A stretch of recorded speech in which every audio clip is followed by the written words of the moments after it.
Baik, Bismillahirrahmanirrahim. Assalamualaikum warahmatullahi wabarakatuh.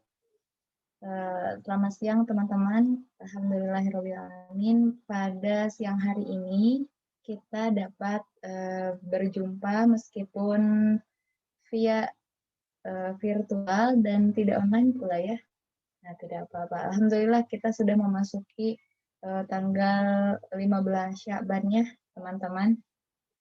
Sebentar lagi Ramadan. Nah, semoga doa-doanya Allah kabulkan di bulan nisfu Sya'ban ini. Ya, baik.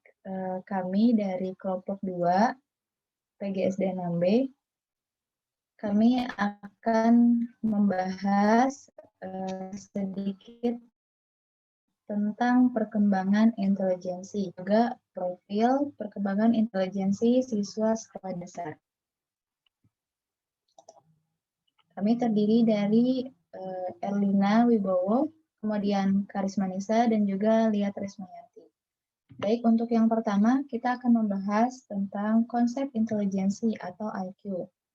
Nah, teman-teman, mungkin di antara teman-teman sering mendengar atau bahkan ini keluar dari teman-teman sendiri tentang kenapa sih dia kok cepat banget selesainya? Kok dia udah selesai sih? Padahal kan aku baru mau mulai. Ya pokoknya yang mirip-mirip kayak gitulah. Mungkin teman-teman sering mendengar ya. Nah, betul banget. Karena kita akan menemukan ada orang yang cepat, cekatan, dan terampil dalam waktu yang relatif singkat untuk menyelesaikan tugas, pekerjaan yang dihadapinya. Ada pula orang yang butuh waktu yang relatif lama untuk menyelesaikan suatu permasalahan atau tugas yang sedang ia kerjakan. Kemudian ada pula orang yang lamban dalam mengerjakan tugasnya atau bahkan dia tidak bisa mengerjakan sampai tuntas. Nah, salah satu faktor yang mempengaruhi hal tersebut adalah taraf intelijensi dari seseorang tersebut. Nah, jadi apa sih pengertian dari intelijensi? Nah, untuk mengartikan intelijensi, W.S. Winkel dalam Pratiwi ini mengemukakan bahwa untuk mengartikan intelijensi, kita dapat melihat dengan dua cara. Yang pertama, dalam arti luas. Dalam arti luas, intelijensi merupakan kemampuan untuk mencapai prestasi di mana berpikir atau proses berpikir itu memegang peranan dalam ketercapaian prestasi tersebut. Nah, karena ini dalam arti luas, maka cakupan prestasi tersebut dalam berbagai bidang kehidupan, seperti pergaulan, sosial, teknis, perdagangan, dan belajar di sekolah. Nah, itu termasuk. Jadi masih secara general. Kemudian yang kedua dalam arti sempit, di mana intelijensi diartikan sebagai kemampuan untuk mencapai prestasi di sekolah, di mana proses berpikir pun itu menjadi salah satu peranan pokok. Pokok itu kan utama ya, berarti itu sangat penting. Nah, kemudian kemampuan dalam arti sempit ini yang sering kita kenal dengan kemampuan intelektual atau kemampuan akademik. Baik, selanjutnya kita akan membahas intelijensi dari beberapa ahli yang mengemukakan.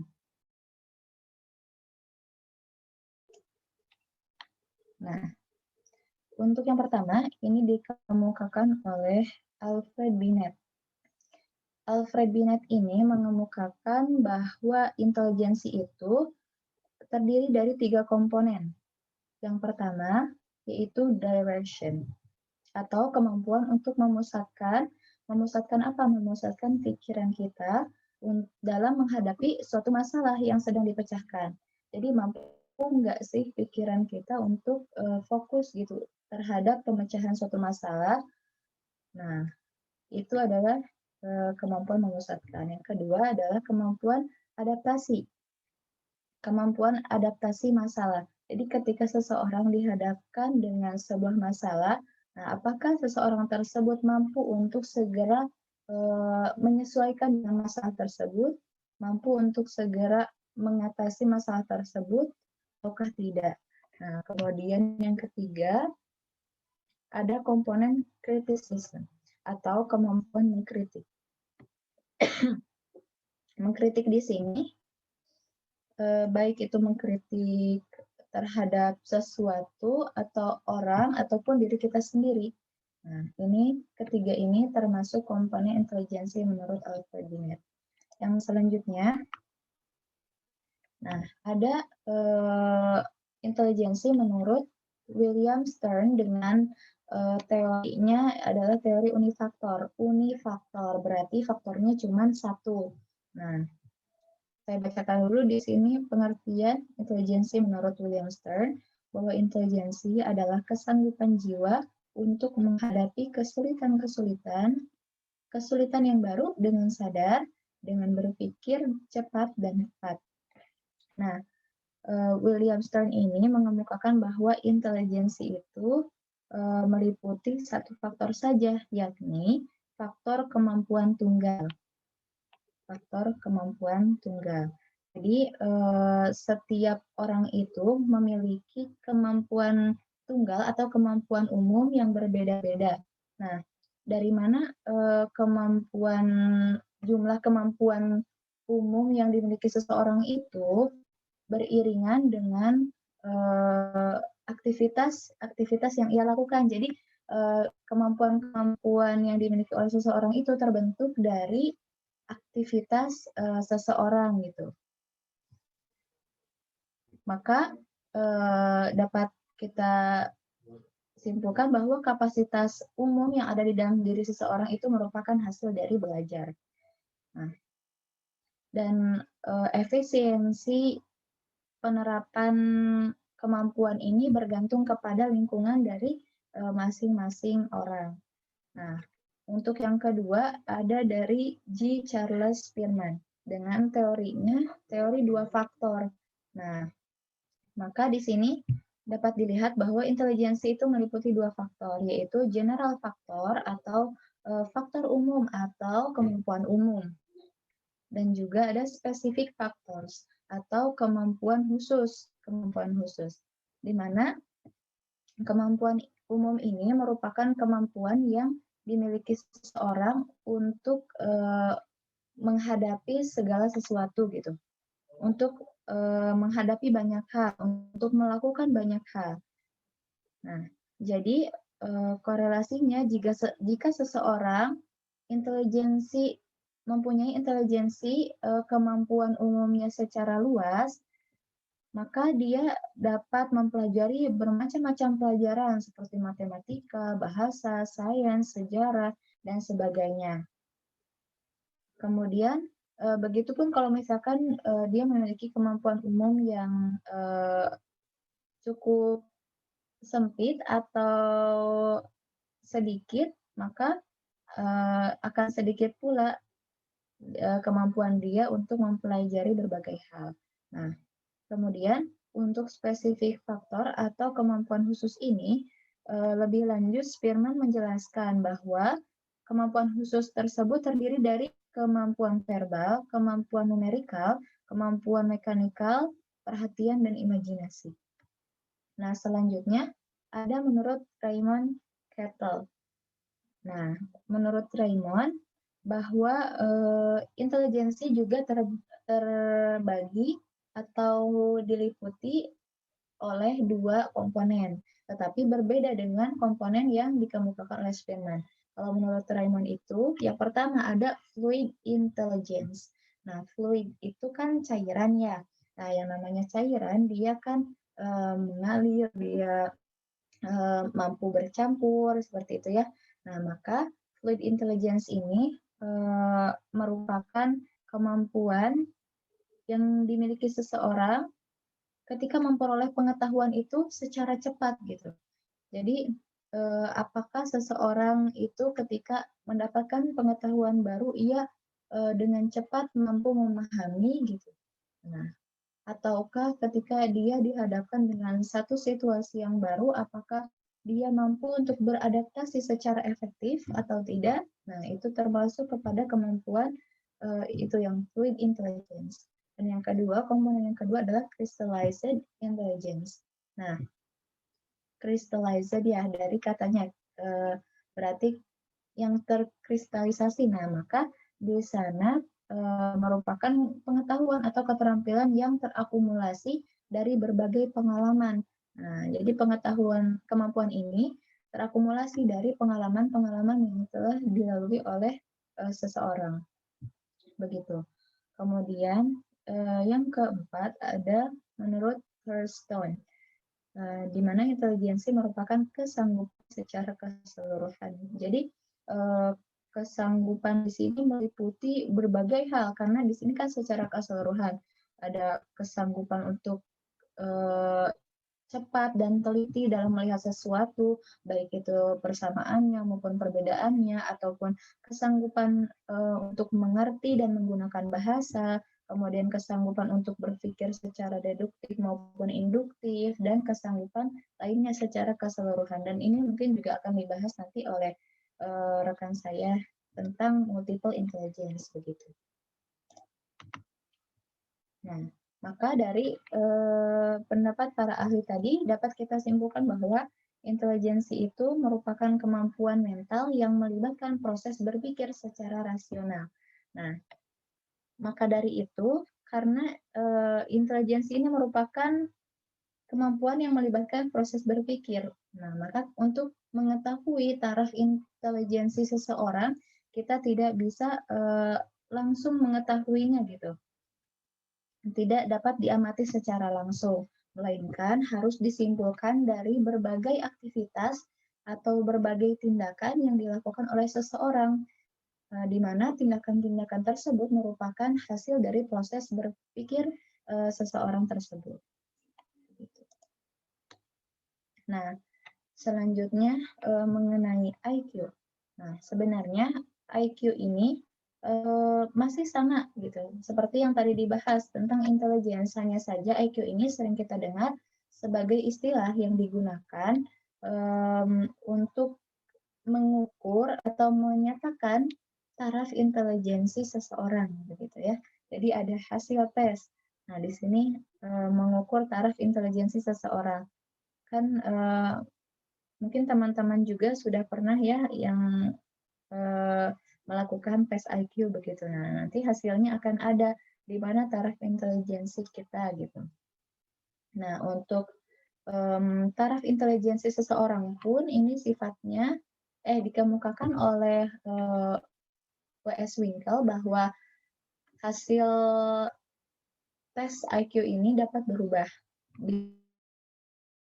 Itu naik ataupun turunnya itu tidak terjadi secara signifikan atau enggak jomplang banget begitu. Jadi naik atau turunnya masih sedikit-sedikit gitu. Nah, begitu teman-teman. Untuk selanjutnya akan dilanjutkan oleh Erlina.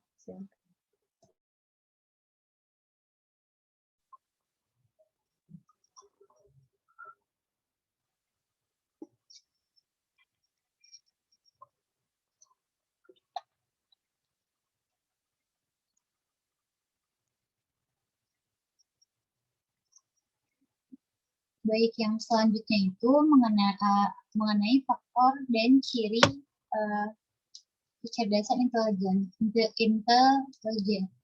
intelijensi seseorang.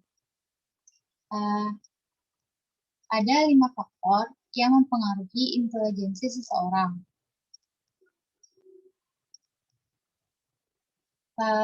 Bailey mengemukakan bahwa ada beberapa faktor yang mempengaruhi intelijensi seorang individu. Yang pertama itu adalah faktor keturunan atau pembawaan, atau bisa juga disebut dengan faktor hereditas.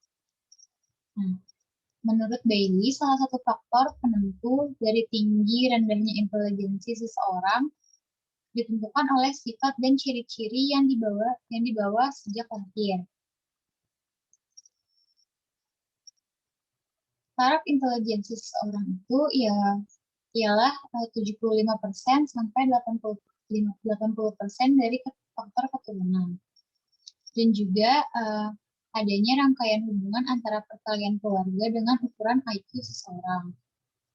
Faktor keturunan ini didasari dari sudut pandang biologis, di mana masing-masing individu itu kan pastinya lahir dengan memiliki gen yang berbeda-beda.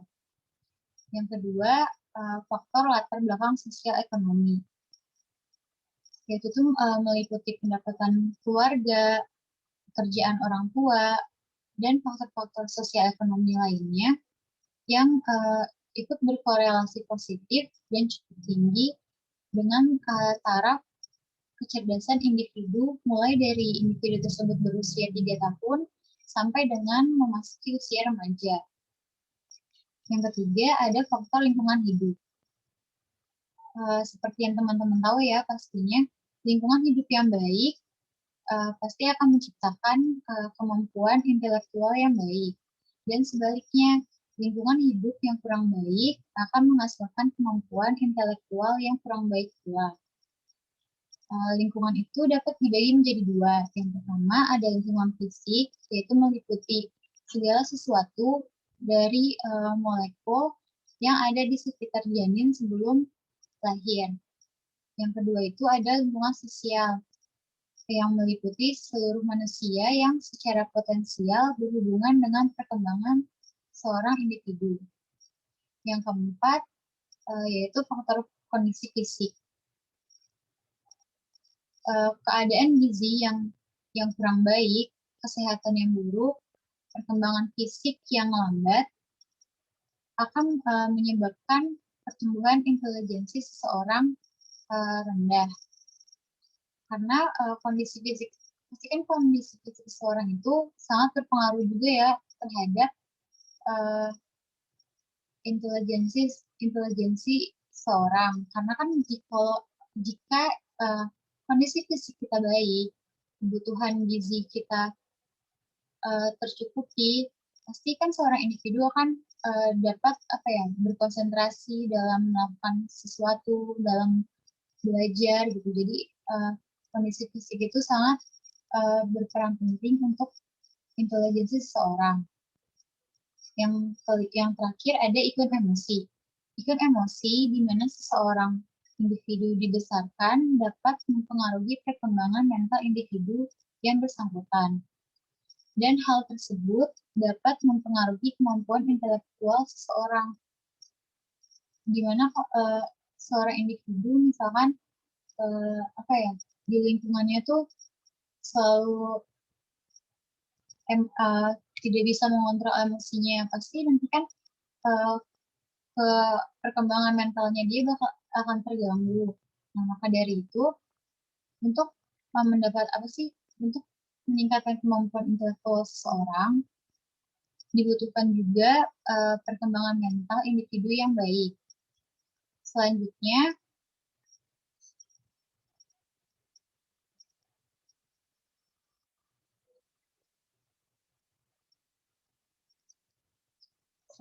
ada ciri kecerdasan intelijensi. Nickerson, Perkins, dan Smith meyakini bahwa ada beberapa kemampuan yang mereka percayai mampu untuk menunjukkan intelijensi manusia. Yaitu yang pertama ada kemampuan untuk mengklasifikasikan pola. Semua individu, mereka percaya bahwa semua individu yang mempunyai intelijensi normal akan mampu menempatkan stimulus ke dalam kelompok. Kemampuan ini merupakan dasar berpikir dan berbahasa, karena kata-kata pada umumnya itu dapat merepresentasikan pengkategorian suatu informasi. Yang kedua, ada kemampuan untuk memodifikasi perilaku adaptif. Kemampuan memodifikasi perilaku adaptif ini merupakan kemampuan seorang individu dalam menyesuaikan diri dengan kondisi lingkungan yang ada. Ada beberapa teoretikus yang menyetujui bahwa kemampuan Adaptasi ini merupakan hal yang penting yang sangat mencirikan intelijensi seseorang.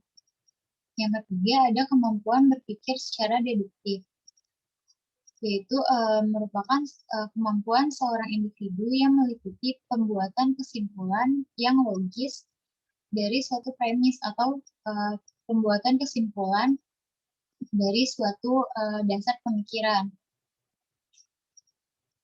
Lalu ada kemampuan berpikir secara induktif. Seorang individu yang berpikir secara induktif perlu keluar dari informasi yang telah diberikan. Hal tersebut dilakukan untuk mengetahui atau menemukan aturan-aturan atau prinsip-prinsip dari beberapa peristiwa yang lebih spesifik lagi. Lalu ada kemampuan untuk mengembangkan dan menggunakan model konseptual.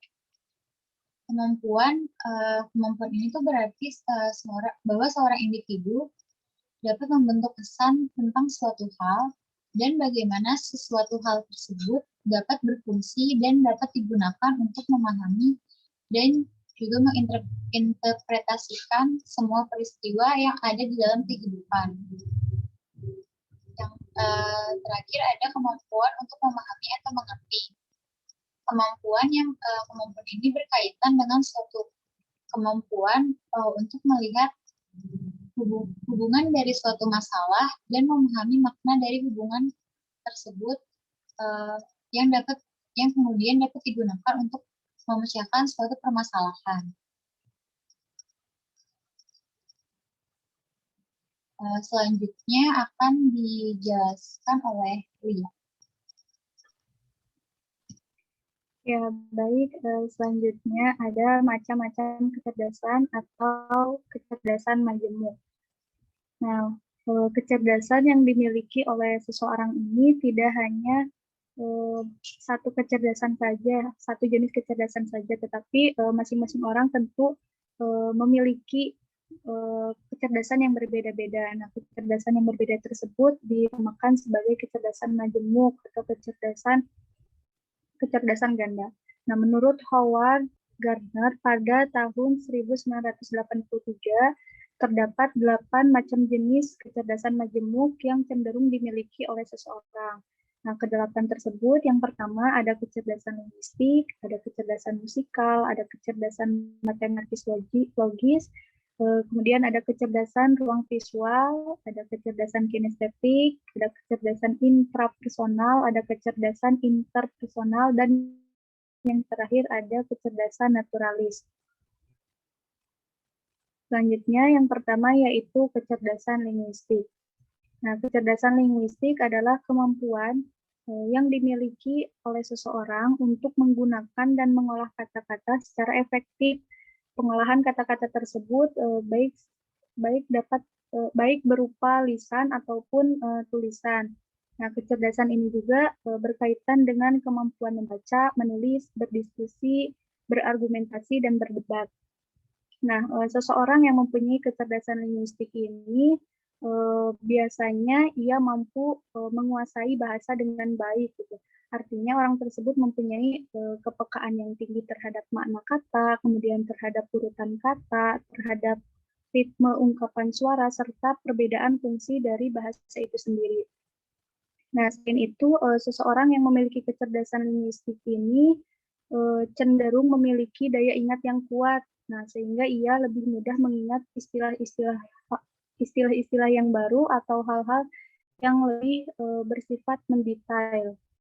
Nah, orang yang mempunyai kecerdasan linguistik ini cenderung mempunyai gaya belajar dengan mendengarkan atau audio atau dengan verbalisasi gitu. Kemudian yang kedua yaitu kecerdasan musikal. Nah, kecerdasan musikal Gardner menjelaskan bahwa kecerdasan tersebut sebagai kemampuan untuk mengembangkan, mengekspresikan, dan menikmati bentuk-bentuk musik serta suara. Nah, secara umum, seseorang yang memiliki kecerdasan musikal ini mempunyai 4 kemampuan. Yang pertama yaitu kemampuan mempersepsi musik, misalnya seperti penikmat atau pendengar musik. Kemudian kemampuan yang kedua yaitu kemampuan dalam membedakan musik. Misalnya seperti pada kritikus musik, dia dapat menilai atau membandingkan atau mengetahui genre musik atau aliran-aliran musik. Kemudian kemampuan yang ketiga yaitu kemampuan mengubah musik, seperti pada komposer musik. Yang terakhir yaitu kemampuan mengekspresikan musik. Nah, hal ini biasanya terjadi pada seorang penyanyi yang mengekspresikannya melalui suara atau pemain alat musik, misalnya pemain gitar atau pemain alat musik yang lain. Selanjutnya, yang ketiga adalah kecerdasan matematis logis. Nah, kecerdasan matematis logis ini merupakan kemampuan yang dimiliki oleh seseorang dan berkaitan dengan penggunaan bilangan dan logika secara efektif. Nah, orang dengan kecerdasan matematis logis ini yang berkembang adalah orang yang mampu memecahkan masalah, mampu memikirkan dan menyusun solusi dengan urutan yang logis, kemudian dapat mengerti pola dan hubungan, serta mampu melakukan proses berpikir baik secara deduktif maupun induktif. Nah, kecerdasan ini meliputi kepekaan terhadap pola-pola logis dan hubungannya, kemudian meliputi juga pernyataan-pernyataan proposisi seperti pernyataan jika maka, kemudian pernyataan sebab akibat, serta fungsi-fungsi dan abstrak-abstrak yang saling berkaitan. Kemudian selanjutnya ada kecerdasan ruang visual atau lebih dikenal dengan kecerdasan spasial.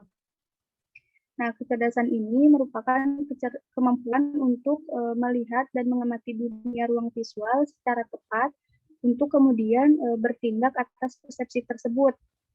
Nah, orang yang memiliki intelijensi ruang visual tinggi mempunyai persepsi yang tepat tentang suatu benda dengan ruang di sekitarnya. Ia dapat memandang dari segala sudut terhadap benda tersebut. Nah, maka ia dapat menggambarkan kedudukan ruang itu dengan baik. Nah, kecerdasan ruang visual ini, Gardner menambahkan bahwa kecerdasan tersebut mencakup kepekaan terhadap keseimbangan, terhadap warna, garis, bentuk, dan ruang. Nah, kecerdasan seperti ini biasanya dimiliki oleh seorang arsitek. Nah, pada seorang arsitek, orang yang kuat dalam intelijensi ruang visual ini dapat melakukan pekerjaannya dengan baik, seperti ketika menggambar atau ketika melukis.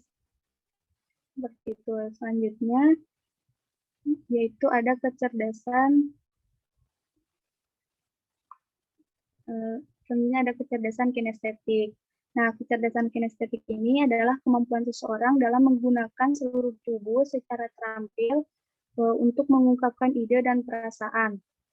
Nah, kecerdasan ini meliputi keahlian-keahlian fisik seperti keseimbangan, kelenturan, kekuatan, kecepatan, ketangkasan, dan koordinasi.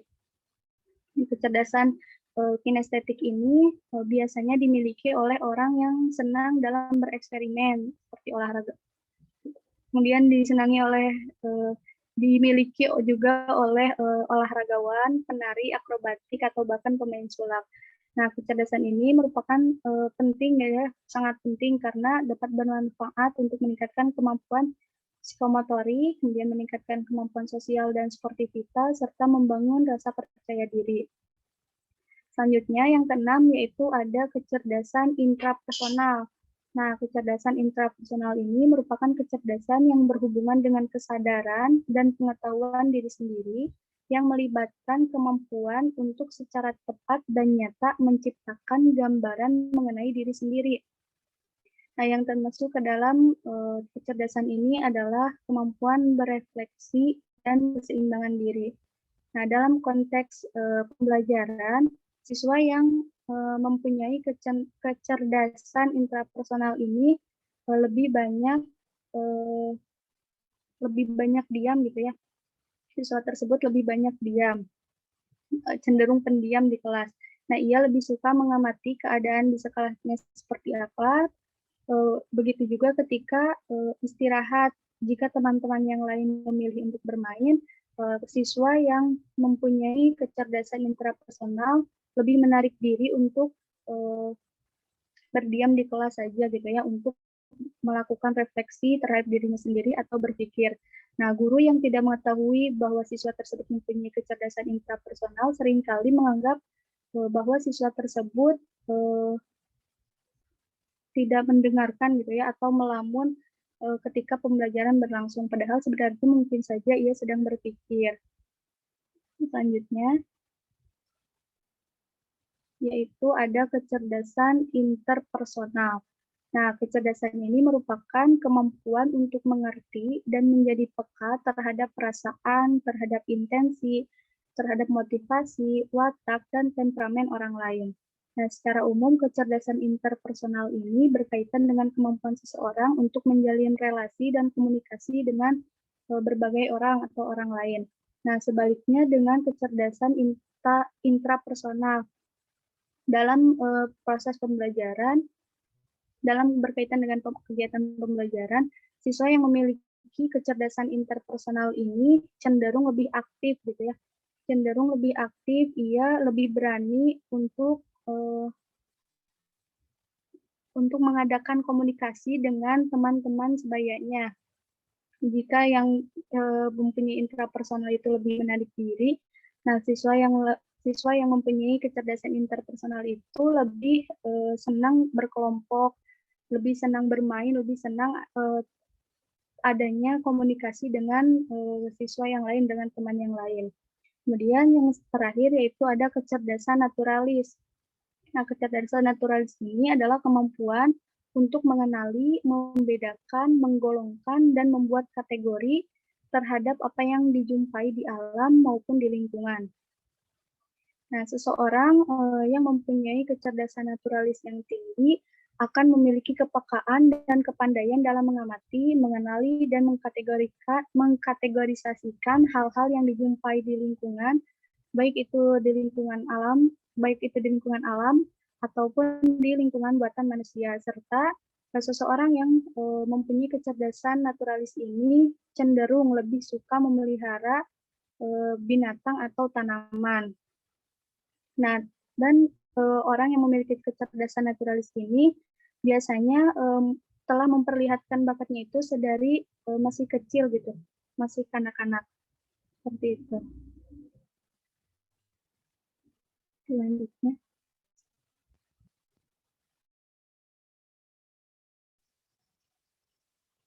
Selanjutnya itu ada mengenai pengukuran kecerdasan intelijensi. Seperti yang teman-teman pasti sudah tahu kan, dan pasti udah teman-teman juga pernah yang namanya ikut tes IQ gitu. Nah, kelompok kami mengambil ada dua tes yang bisa digunakan untuk mengukur intelijensi anak usia SD. Yang pertama itu ada tes Binet-Simon. Atau ya, tes intelijensi ini tuh ditemukan oleh Albert Binet dan Theodore Simon antara tahun 1908 sampai 1911. Tes ini terdiri dari sekumpulan pertanyaan yang telah dikelompokkan menurut umur. Biasanya itu untuk anak usia 3 sampai 15 tahun. Nah, dengan tes semacam ini, usia kecerdasan seseorang diukur. Hasil dari tes Binet-Simon ini bisa menemukan bahwa ternyata usia kecerdasan seseorang itu tidak sama dengan usia yang sebenarnya. Nah, di tes ini tuh memperhitungkan dua hal. Yang pertama itu ada umur kronologis atau chronological age, yaitu tuh umur seseorang sebagaimana ditentukan dari hari kelahirannya. Yang kedua itu umur mental atau mental age, yaitu umur kecerdasan sebagaimana ditentukan oleh tes kemampuan akademik yang dilakukan oleh seseorang. Nah, jadi dari melalui tes ini bisa aja ditemukan bahwa misalkan seseorang itu berumur 20 tahun, tapi bisa aja usia mentalnya itu bisa di bawah 20 tahun, bahkan ada juga yang usia mentalnya bisa aja lebih dari 20 tahun. Nah, sehingga dapat dilihat adanya perbedaan IQ pada setiap orang melalui tes ini. Yang kedua ada tes Wechsler Intelligence Scale for Children. Tes ini juga dapat diperuntukkan untuk anak usia 3-15 tahun. Hal yang difokuskan dalam tes ini adalah mengukur kecerdasan anak dalam aspek kognitif dan potensi yang dimiliki oleh anak. Nah, ada beberapa hal yang digali dalam tes ini, yaitu kemampuan spasial visual, penalaran kuantitatif, memori kerja visual, kecepatan penamaan, dan memori asosiatif visual dan verbal yang dimiliki oleh anak. Nah, tes ini biasanya digunakan oleh beberapa sekolah swasta di awal tahun ajaran agar pihak guru dan orang tua tuh lebih mudah dalam mengarahkan siswa atau murid atau bisa apabila sekolahnya tidak menyediakan tes ini, orang tua itu bisa mendatangi rumah sakit atau klinik khusus anak yang memiliki fasilitas dan tenaga ahli di bidang tes kecerdasan anak. Selanjutnya,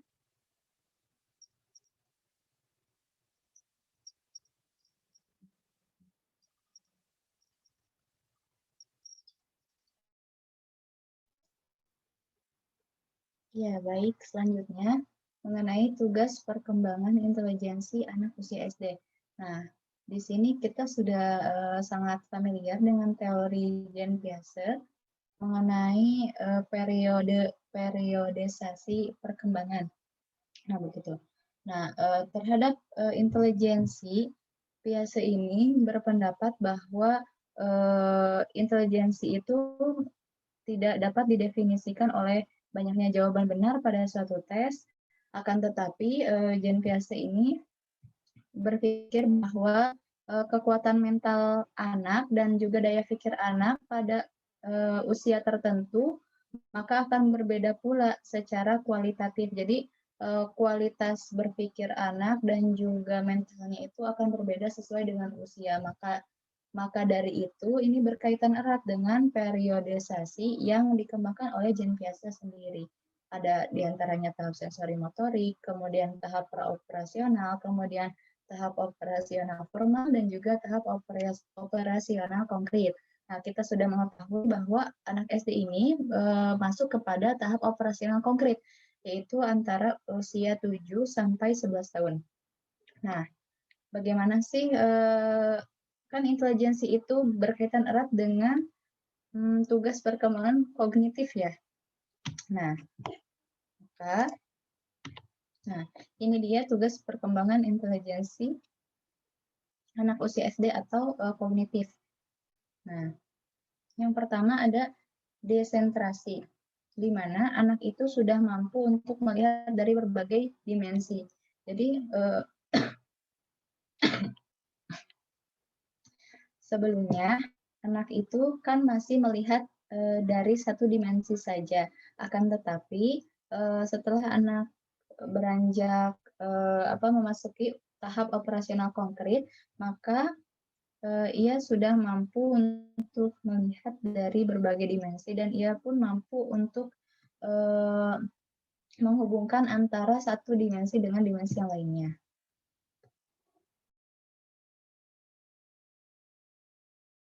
Kemudian yang kedua dari segi pemecahan masalah, kan kalau intelijensi ini tadi telah dibahas berkaitan erat dengan bagaimana seseorang mampu untuk memecahkan masalah. Nah, akan tetapi karena anak usia SD itu berada pada tahap operasional konkret, maka pemecahan masalahnya, kemudian logikanya juga berkembang masih terbatas pada operasi konkret. Masih terbatas pada operasi konkret. Jadi kalau misalkan disajikan permasalahan yang abstrak, itu anak usia SD cenderungnya mungkin belum bisa untuk memahami dan juga memecahkan masalahnya. Kemudian itu mengurutkan dan mengklasifikasi objek. Nah, anak usia SD pada tahap operasional konkret ini sudah mampu untuk mengurutkan dan mengklasifikasikan objek secara nyata. Selanjutnya, ini masih berhubungan dengan yang kedua tadi, bahwa anak terbatas pada operasi yang konkret, maka anak belum dapat memahami tentang abstraksi, proposisi, hipotesis, maka anak tadi akan mengalami kesulitan untuk menyelesaikan masalah yang bersifat abstrak, seperti itu. Nah, mungkin sekian yang dapat kami sampaikan, kurang lebihnya mohon dimaafkan, semoga bermanfaat. Wassalamualaikum warahmatullahi wabarakatuh.